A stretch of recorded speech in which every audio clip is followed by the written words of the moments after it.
The athletic, Mitchell Robinson has been Knicks' surprise X-factor against Celtics. Robinson missed most of the season with injuries, but he is so important now that Boston has resorted to fouling him on purpose. The next time Mitchell Robinson steps onto a basketball court, his biggest fan will patrol the opposing bench. Robinson might have spoken a dominant playoff series into existence, but he wasn't the only person who saw this coming. Joe Mazzulla did, too. After all, the Boston Celtics coach tried to halt Robinson's relentless rebounding and persistent defense before it could even begin. Now, it won't stop. Robinson has battered Boston during the New York Knicks' second-round playoff series against the defending champs, which they now lead 3-1. The Knicks didn't carry themselves with this sort of grit during the regular season. Maybe no coincidence, Robinson wasn't there for most of those days, recovering from an ankle injury that limited him to 17 games played. Robinson's recent history is littered with setbacks. He underwent surgery on his ankle 2 years ago but returned in spring 2024, only to hurt the same ankle again during a first-round playoff series against the Philadelphia 76ers. Another surgery was on the way, though this time, the Knicks expected him back for the start of this season. Until they didn't, leading into training camp, New York realized Robinson wouldn't be ready until winter at the earliest. The news was jarring enough for the team to reshape its core, trading for Karl-Anthony Towns, if only because it needed a center to replace the player who was supposed to lock down the paint. Another setback for Robinson. Now, after a return at the end of February with a couple of shaky months to follow, he is springing forward. The gangly 7-footer won't take over late-game scoring like Jalen Brunson or Mikal Bridges. He doesn't drain jumpers or muscle in post-ups like Towns. Because of his unfortunate injury history, he can't fire himself out of cannons for 48 minutes, a la Josh Hart or OG Anunoby. He is still developing chemistry with his new teammates. On Monday, when asked about his growing dynamic alongside fellow big man Towns, whom he hasn't played with much, he cut off the question.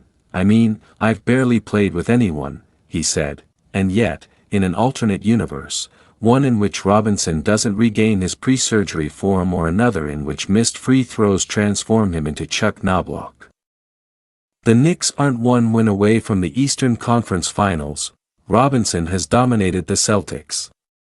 And Mazzulla saw this coming. Don't go by the coach's words. Judge him only by his actions. The Celtics have intentionally fouled the shot-challenged Robinson since the beginning of the series. The result hasn't been pretty. Robinson is just 7 of 23 from the line against the Celtics. He has airballed more free throws in the series than Towns has missed. After his second freebie that never even touched the rim, a bullet with the exit velocity of an Aaron Judge liner and the launch angle of a sacrifice bunt, he collapsed to the floor in frustration, squatting on the court with his hands above his head. All the misses mean the Celtics have kept at it, but they are not the only reason Boston continues to foul the Knicks' backup center. At one point during Game 2, which the Knicks won 91-90, a victory they could not have pulled off without Robinson's defensive prowess not just guarding the paint but also switching onto all-star wings Jason Tatum and Jaylen Brown. Mazzulla ordered the Celtics to foul Robinson before they were even in the bonus. Boston hacked Robinson intentionally 3 times until Knicks coach Tom Thibodeau subbed him out of the game. Robinson never even went to the free throw line, but the move sent him to the bench for an extra 42 seconds, which Mazzulla didn't regret, even if it meant Boston operated in the bonus for the rest of the fourth quarter. "He's a huge factor to what they do," Mazzulla said. "And I'm going to find ways to negate that." There is much to negate. When Robinson steps onto the court, often subbing in for Towns 6-ish minutes into the first quarter, the Knicks win. They have outscored the Celtics by 35 points when he's in the game during this series. No other rotation regular, other than Miles Deuce McBride, who benefits from playing mostly alongside Robinson, is out of the negatives. New York is 38 points per 100 possessions better when Robinson is on the floor during these 4 games. In those moments, the rebounding hits another level. Robinson feasts on offensive boards. Even when he doesn't grab a miss, he gets a hand on it, then tips the ball upward again and again. He looks like a father playing keep away from a group of 4-year-olds. He has called it the tap, tap, tap. It's why his rebounding numbers often feel too low. He snagged 5 during the Knicks' 121-113 Game 4 win on Monday. All of them came in the first half, keeping New York afloat during a dicey couple of quarters. But his presence seemed deserving of more than just 5. And for good reason.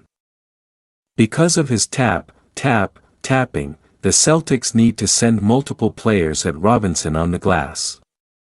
If it's a one-on-one matchup down low, even if it's against the 7'2" Kristaps Porzingis or the incessantly fundamental Al Horford, Boston is vulnerable to an offensive board or a foul. When Robinson is around, the Celtics can't run in transition as often.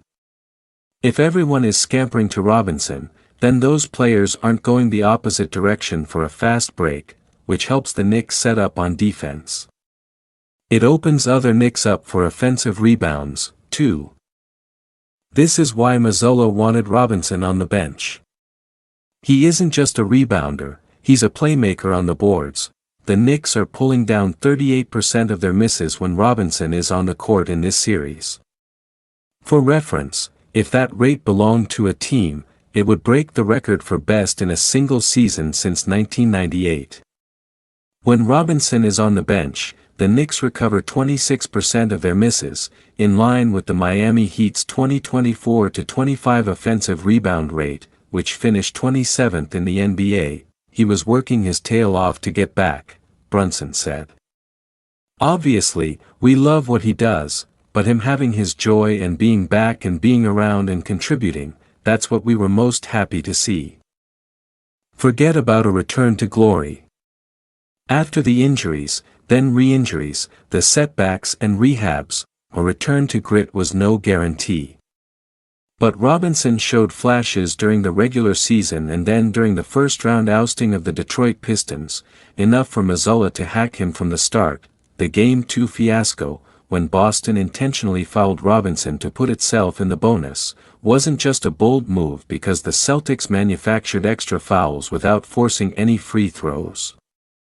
By discouraging the Knicks from playing Robinson, they encouraged the team to substitute in Anunoby, who was New York's best player in Game 1. Mazzulla knew this, and he did it anyway. Robinson sat at his locker after that game, insisting that the intentional fouls were not a slight regarding his errant free throws.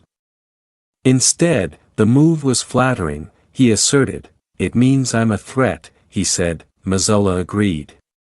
Robinson has proved him right. And now, a rebound fiend and defensive anchor who was out of the picture not long ago is getting fingers on every missed shot and leaving fingerprints on each Knicks win.